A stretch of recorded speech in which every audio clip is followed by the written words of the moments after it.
Welcome, ladies and gentlemen of the multiverse, wherever you might be listening, on this Earth, some parallel Earth, or even some Earth that has these videos but does not have the comics, shows, whatever you want to call it.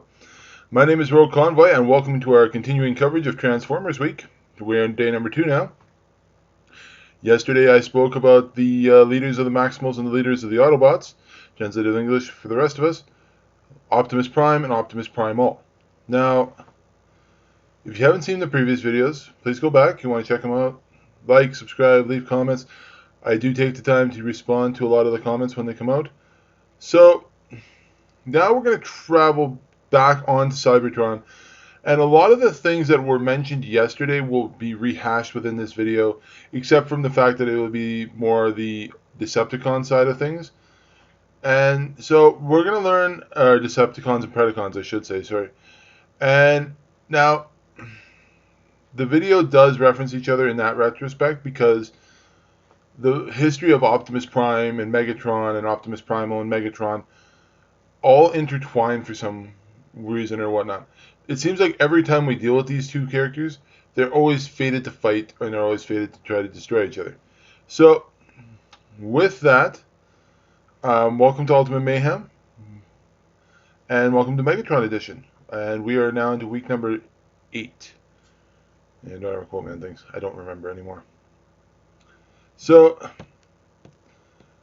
just a little bit. We're going to do brief history here of Megatron from Generation 1.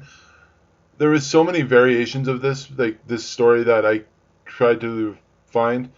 But the best one I was wanting to do is I was wanting to do the cartoon one. There's a Marvel version where apparently the Autobots team up with Spider-Man. Can't figure that one out to save its life. And it shows that Megatron was originally a gladiator. But with other things like that, again, it all depends on which way you want to look at this. So the two Megatrons, they both share the same name. They got their names from this book that was able to show the future, and hence it also predicted that the Beast Wars would come to pass. So that's how these two Megatrons got together. Or not together, but like you got their name. So most of Megatron's history is not public knowledge because of how aggressive he was and how his team was in the past. But as we're meeting him, and I mean, this is, again, we're referencing Optimus Prime again because it's just the way that the nature of the beast apparently goes. So the younger generation, such as Orion Pax, still admired Megatron and his team because they were able to fly. Orion Pax, as again we learned yesterday, is Optimus Prime. Third learned a very valuable lesson when it came to Megatron when the Decepticon leader approached him about storing energy within the warehouses where Orion and his crew worked at. Megatron would then turn on Orion, stealing all of the energy for himself and the Decepticons. At that point, Megatron shoots and nearly kills Orion as he was defending his girlfriend Ariel, who we've met as Alita 1.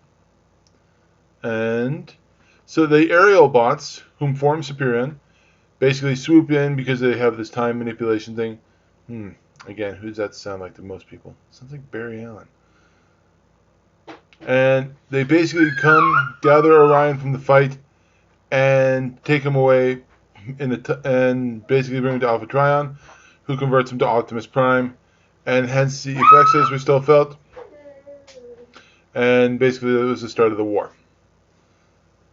So, following Megatron's command, the Decepticons managed to take over large portions of the planet Cybertron, but the war itself drained the entire planet of its energy.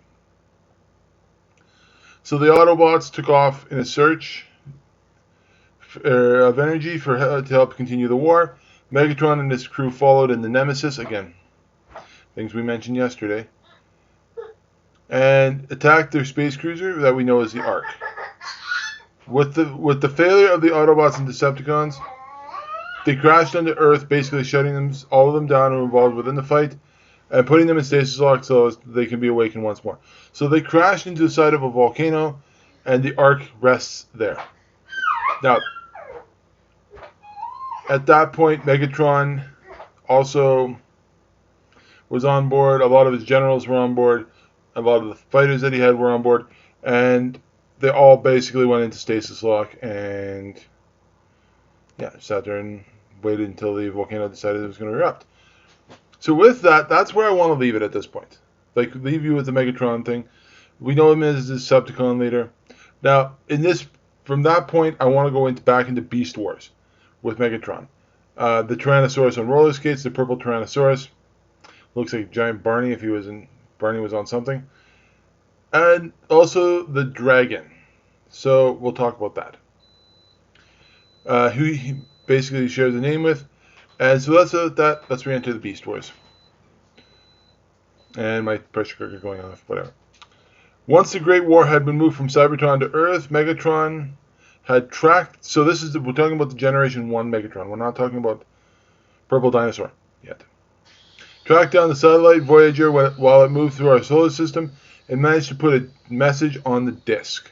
So this thing had a disc on the side of it, and Megatron manages to catch up with it and puts a message on there that will basically suggest for his descendants to go back and try to kill Optimus Prime before they awaken.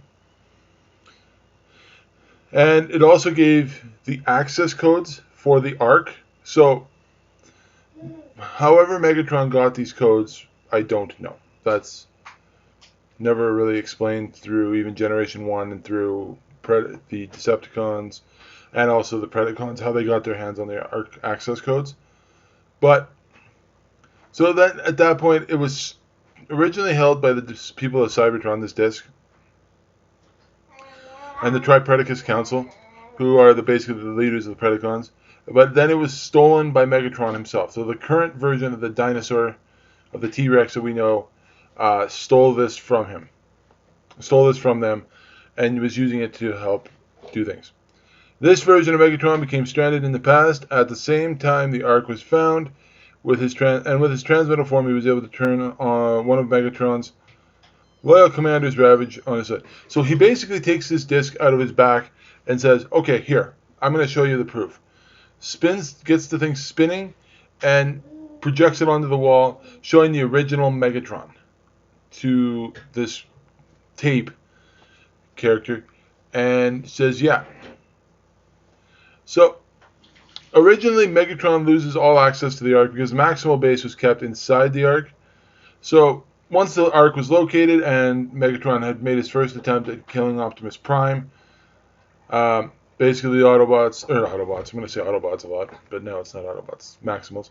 The Maximals moved in there just to protect the Ark. And that is where the new base was. Tarantulas and Megatron, so more so Tarantulas, built a new suit that would allow quick strike. So he's basically this Scorpion Cobra kind of fusion. They know them as Fusors. And was able to use a suit that can control Optimus Primal. So Tarantulas built this suit and was able to get a hold of Optimus Primal, who is the only one at that point who had the access codes to the Ark currently. So at that point, Megatron believes so the dinosaur version of Megatron believes that what was good for Optimus Primal in gaining his new abilities and such, because a Prime Spark would be also good for him. Megatron, knowing that the other Megatron Spark might do the same thing, he went over to his counterpart ancestor, popped the chest open like they did with Optimus Prime, and took the spark out of there. Now the moments after this happens looks so weird. Like it's like a little tentacle pops out of the dinosaur Megatron's chest, and basically takes the spark from the chest. And it rides around for a couple minutes before it finally says, "Okay, boom, in." So, Quick Strike, who still has control of Optimus Primal, basically takes Megatron via Optimus Primal and drops him in a lava pit just outside of the Ark. And as Tarantula set the Ark to explode, Megatron returns after the final transformation into the dragon. So he pops out of the lava. Basically, they weren't expecting that. They were expecting him to basically be dead, and Tarantulas could blow up the Ark, and hence neither Autobot nor Decepticon could survive. Hence time's up. And then Megatron reveals himself, basically comes back, reveals himself as a dragon, this dragon form. And so Tarantulas was already planning his escape by using the Nemesis, which was the original ship housing the Decepticons. And following, Megatron eventually finds this ship and uses it as a last-ditch effort to try to win the Beast Wars. Hence, but sadly, the Maximals managed to defeat them, and the spark from the original Megatron was returned into its housing. And the Maximals escaped the planet and had Megatron strapped to the back, which would lead eventually to his escape and the start of Beast Machines. So when you're going into it, it's more so you're going from basically Megatron escaping off the back and while they're in the middle of the warp back to Cybertron, and hence you get all the Viacons and the and Megatron and stuff taking over. So I'm going to use this as a transition point for quoting something Megatron himself said with Optimus Primal at one point, and then we can transfer back into the Generational 1. And became the hero who said, "Hurt not the earth, nor the sea, nor trees, nor the very fabric of time." But the hero would not prevail, nor would he surrender. Basically, at that point, Optimus had finished the quote to him. So now we're going to go back a little bit into the Generation 1, which again, we could reference yesterday's video at the same point, but this is now the Decepticon side of this. In 1984, the volcano where the Ark, the Autobots, and the Decepticons lay pretty much woke up, so it became active, an active volcano. The volcano manages to wake the defense ship system of the ship, Teletran 1, which brought online one of the first Decepticons, Skywarp. He basically then picks up Megatron, drags him over to where the ray is doing its thing, and brings him back. But at the same time, it also Starscream tries to destroy the Ark with the Autobots on it, hence knocking the ray into Optimus Prime, basically waking him up as well. Both sides have come to the realization that they need the human help in order to do their thing, and hence they realize they're also far away from home. Megatron then begins working on a new space cruiser so he can head home. So with that, we've kind of covered a little bit about Megatron, both versions. Talked about the Golden Disc, talked about the ramifications of the Beast Wars. So that was day 2, and with that, I'm going to go... Now, I'm going to try to do something on Saturday here for you guys. I want to do the Minicons, the little guys that basically were the support mechanisms for the Transformers in Armada. Now, that was part of the Unicron trilogy. They were also used in a little bit in Energon, I believe. And so, with that, I figured that's a good way to end the week at this point. So let the multiverse be your guide, allow it to open your eyes, and for you to help you experience new things. My name is Rogue Convoy, and this has been Ultimate Mayhem, Megatron Edition.